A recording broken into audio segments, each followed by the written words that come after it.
The door didn't slam, just a click.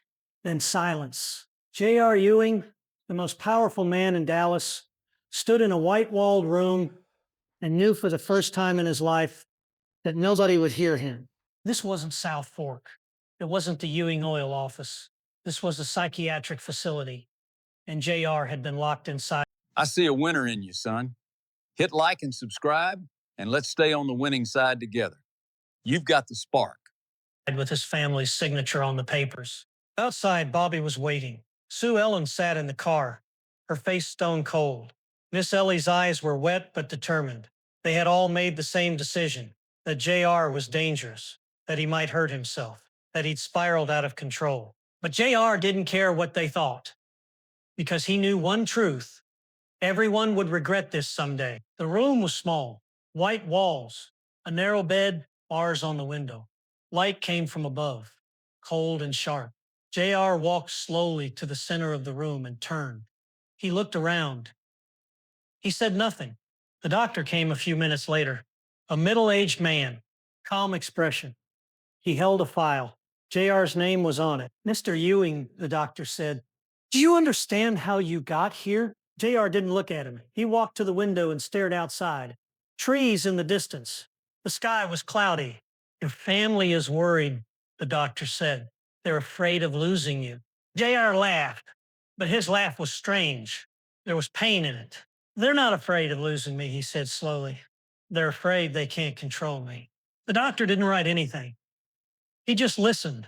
I'm trying to understand how you feel, he said. JR turned. His eyes were sharp and cold. Doctor, he said, you don't understand anything because you're not in this room to listen to me or help me. You're here to keep me locked up. And I know that. The doctor said nothing. JR sat on the edge of the bed and placed his hands on his knees. He was quiet for a while. You know what the worst moment is, doctor? He finally said. When people look at you with pity, because that's when you realize the fight is over. You're not an enemy anymore. You're just pathetic. On the first day, JR didn't speak. He didn't eat. He just stared out the window. Nurses came and went. The doctor took notes, but JR acted as if he wasn't there. When evening came, a nurse left his meal: chicken, potatoes, a piece of bread. JR didn't even look at the plate. The nurse stood at the door. You need to eat, she said. JR didn't look at her. Why, he asked. Should I find the strength to stay here? The nurse didn't answer. She just closed the door and left. The night was dark and silent. JR sat on the bed, his hands clasped behind him. The ceiling was empty. There was nothing, only silence. And in that silence, JR realized something. For the first time in his life, nobody needed him. Nobody was calling him. Nobody was asking his opinion. Nobody expected anything from him. This didn't comfort him. Instead, he felt a void inside, as if everything he'd built for years had evaporated like steam. On the second day, Bobby came to visit. He walked down the corridor and stopped at JR's door. The doctor accompanied him. You have 10 minutes, the doctor said. Bobby opened the door. JR was sitting on the edge of the bed. His head was bowed. His hair was messy. His face was tired. JR, Bobby said. JR raised his head. He looked at Bobby, but there was nothing in his eyes. No anger, no hatred, no joy. Bobby, he said slowly, you came. Bobby stepped inside. He closed the door behind him. He stood in the middle of the room, hands in his pockets. How are you? He asked. JR laughed. How could I be? He said. This is a cage, Bobby, and you put me here. Bobby's face tightened. We had to do this, JR, he said. You lost control. You were hurting yourself. You were hurting us. JR stood up. He walked toward Bobby. His face was cold, but there was fire in his eye. I was hurting you, he said slowly. Bobby, I was just doing my job, protecting Ewing Oil, protecting our family. But you couldn't understand, because for you, power is a responsibility, not a tool. But for me, power is the only way to survive. Bobby stepped back. JR, you need to accept that you're sick, he said. JR stopped. Sick? he said.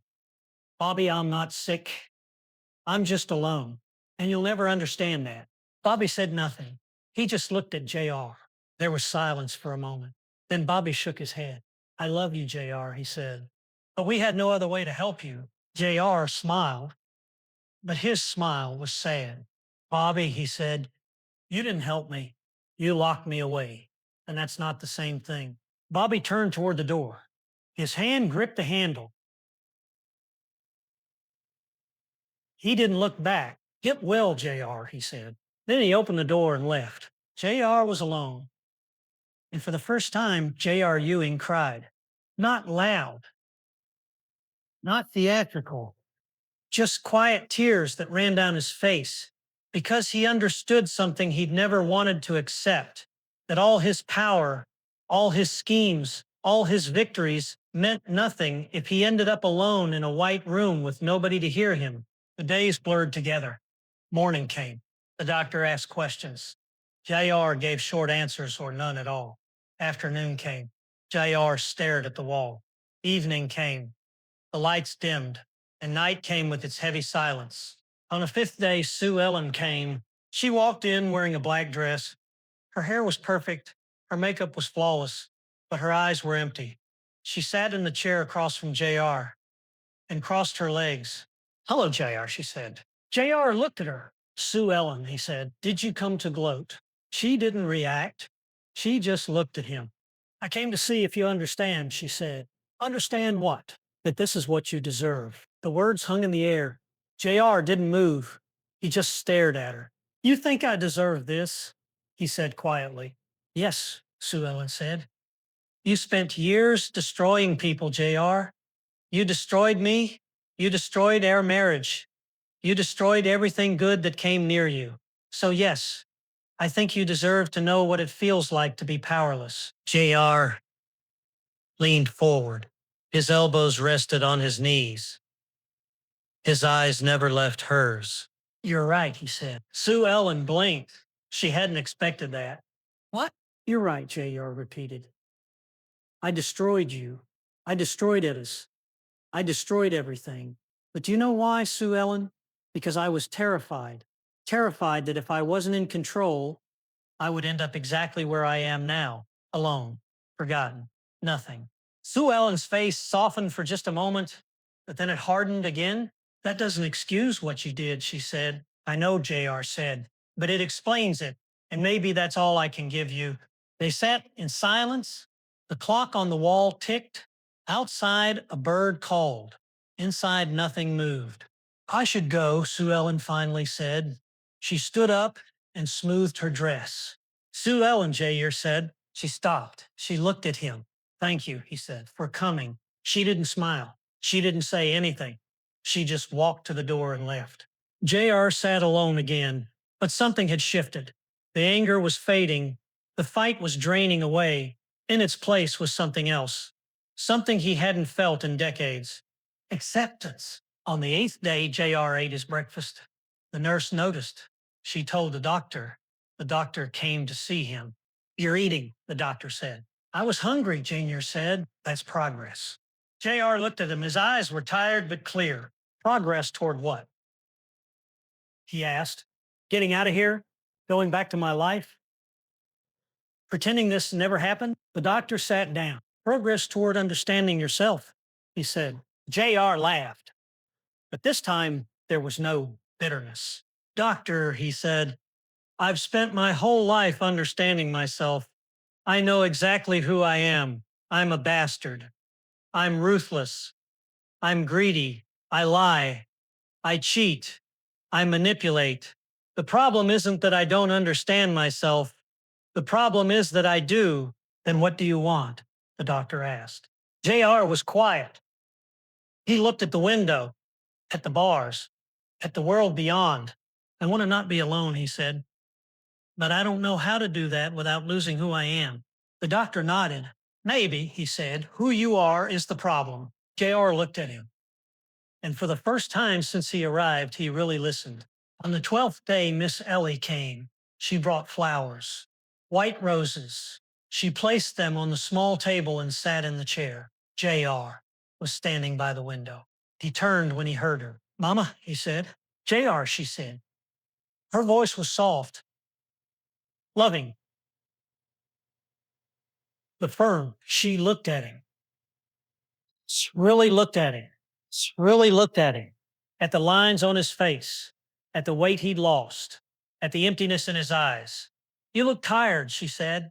I am tired, Mama, Junior said. I've been tired for a long time. Miss Ellie folded her hands in her lap. She was quiet for a moment. When you were a boy, she said, you used to climb the big oak tree at Southfork. You'd climb to the very top. And I'd call up to you, JR, come down before you fall. But you never did. You just sit up there looking out over the land. And I knew why. Because from up there, you felt in control. You could see everything, nothing could touch you. Shape went to her. Sit. He didn't interrupt. But you can't live your whole life in a tree, son, Miss Ellie continued. Eventually, you have to come down. You have to stand on the ground with the rest of us. And that scares you. Because down here, people can hurt you. People can disappoint you. People can leave you. JR turned away. He looked out the window again. I don't know how to live down there, Mama, he said quietly. I know, Miss Ellie said. But you have to try because this isolation, it's killing you. And I won't lose my son. She stood up. She walked to him and placed her hand on his shoulder. He didn't pull away. Come back to us, JR, she whispered. Not as the man you think you need to be, but as the man you are, with all your flaws, with all your fears. Just come back. JR closed his eyes. He felt her hand, warm, steady. Real. I'll try, Mama, he said. I'll try. She kissed his cheek and left. On the 15th day, JR asked to speak with the doctor. They sat across from each other in the small room. JR looked different, calmer, more present.